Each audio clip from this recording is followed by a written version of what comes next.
எல்லாம் வல்ல இறைவனின் பெயரால் ஆரம்பிக்கின்றேன். உங்கள் அனைவர் மீதும் சாந்தியும் சமாதானமும் உண்டாவதாக. வேட்பாளர்களை தெரிவு செய்கின்ற படலம் தற்போதிருக்கின்றது. ஏனைய கட்சிகளைச் சேர்ந்தவர்களும் மிகவும் சிக்கலுக்குள்ளாகி இருக்கின்ற இந்த நேரத்திலே தேசிய மக்கள் சக்தியில் மட்டும் வேட்பாளர்கள் குழுமி காணப்படுகின்றார்கள் என்றுதான் சொல்ல வேண்டும். அதாவது தேவையை விட அதிகமான வேட்பாளர்கள் தயார் நிலையில் இருக்கின்றார்கள். முன்னொரு காலத்தை நினைத்து பார்க்கின்றேன்.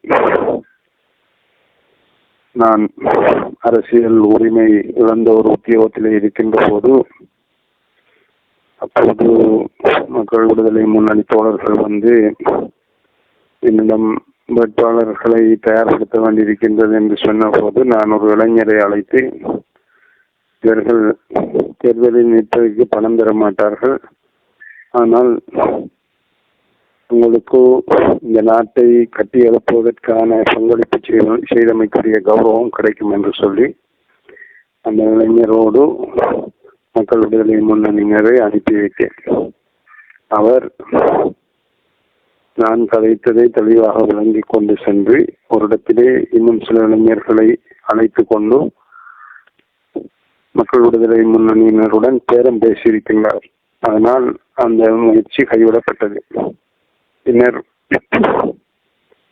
நாங்கள் அங்கொன்றும் இங்கொன்றுமாக சில ஆட்களை ஏதோ பட்டியலை நிரப்புவதற்காக போட்டு அனுப்பி வேறு பகுதிகளில் வசிப்பவர்களையும் அதற்குள் நிரப்பித்தான் நாங்கள் அப்போது வேட்புமனு தாக்கல் செய்ய வேண்டியிருந்தது. அதே போல இன்னும் ஒரு சம்பவமும் ஞாபகம் இருக்கின்றது.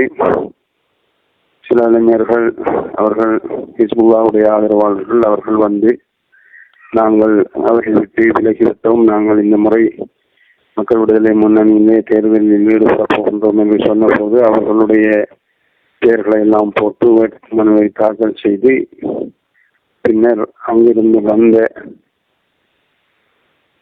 தேர்தல் பிரச்சார பிரசுரங்களை கூட அவர்கள் கட்டுக்கட்டாக இல்லாமலாக்கிய சம்பவமும் நடைபெற்றது. அப்போது இந்த கட்சியிலே இருந்து கொண்டு தங்களுடைய தலைவருக்கு அவர்கள் செயல்பட்டதும் ஞாபகம் இருக்கின்றது. ஆனால் இன்று அப்படி அல்ல. நேற்று கண்டியிலே நான் காந்த தோழர் அவர்கள் கருத்து தெரிவிக்கின்ற போது 15 பேர் தேவைப்படும் இடத்திற்கு 60 பேரை பட்டியல்படுத்தி வைத்துக் கொண்டிருக்கின்றோம் என்று கூறினார். அந்த அளவிற்கு வேட்பாளர்களின் எண்ணிக்கை இப்போது மிக அதிகமாகவே இருக்கின்றது. அத்தோடு கடந்த காலங்களில் வெல்லுவார் என்று நினைத்து ரணிலுக்கும் சஜித்துக்கும் போட்டவர்கள் இப்போது வாக்குகளை அநியாயமாக்கிவிட்டோம் என்று சொல்லி தேசிய மக்கள் சக்திக்கு வாக்களிக்கின்ற நிலைக்கு வந்திருக்கின்றார்கள். அதிலும் சிலர் தேசிய மக்கள் சக்தியில் வேட்புமனு பட்டியலிலே தங்களுடைய பெயரும் இடம்பெற வேண்டும் என்று விரும்புகின்றார்கள். ஆனால் அதற்கு வாய்ப்பில்லை. ஏனெனில் கடந்த ஜனாதிபதி தேர்தலிலே நேர்மையாக அடுத்தது திறம்பட கட்சிக்காக செயலாற்றியவர்களே இந்த வேட்புமனுவிலே இடம்பெற முடியும். எனவே அந்த விடயத்தை எல்லோரும் கருத்தில் கொள்ள வேண்டும். இந்த வகையில் காத்தான்குடியிலும் 2 பேருடைய பெயர்களை தெரிவு செய்து வைத்திருக்கின்றோம்.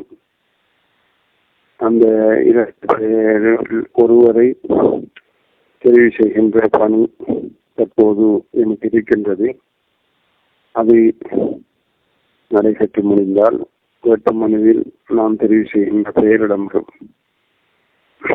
இன்ஷா அல்லாஹ்.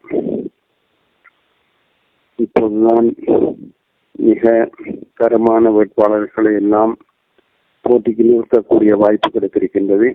இருந்தாலும் தேர்தல் பிரச்சாரம் வேட்பாளர்களின் இலக்கங்களுக்கு பிரச்சாரம் செய்யும் நடைமுறை என்றுமே மக்கள் விடுதலை முன்னணியிலோ தேசிய மக்கள் சக்தியிலோ இருந்ததில்லை.